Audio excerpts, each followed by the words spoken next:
আজকে আমরা সর্পদেবী মনসাকে নিয়ে খুব সংক্ষেপে আলোচনা করব। দেখুন, মনসা হলেন বাংলার একজন ভীষণ প্রভাবশালী লোকদেবী। মূলত সাপ থেকে রক্ষা আর পরিবারের সমৃদ্ধির জন্য তার পূজা করা হয়। কিন্তু জানেন, দেবী হিসাবে প্রতিষ্ঠা পেতে তাকে কিন্তু এক লম্বা কঠিন পথ পেরোতে হয়েছিল। প্রথমত, তার উৎসটা কিন্তু বেশ জটিল। মনে করা হয় মনসা আসলে ছিলেন একজন আদিবাসী দেবী। পরে অবশ্য পুরাণ তাকে ঋষি কশ্যপের কন্যা বলে, আবার মধ্যযুগের মনসা মঙ্গল কাব্য তাকে শিবের মেয়ে হিসাবেই প্রতিষ্ঠা দেয়।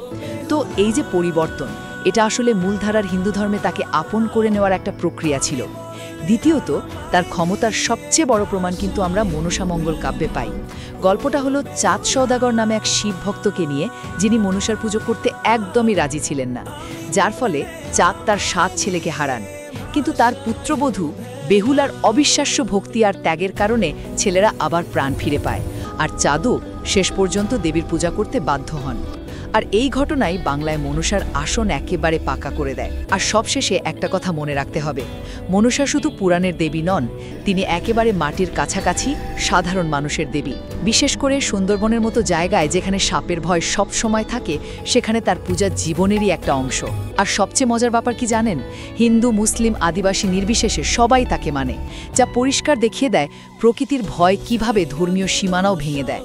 সুতরাং মনসা কেবল সর্পদেবী নন, তিনি প্রকৃতি, মানব সংকল্প এবং সামাজিক স্বীকৃতির জটিলতার এক শক্তিশালী প্রতীক।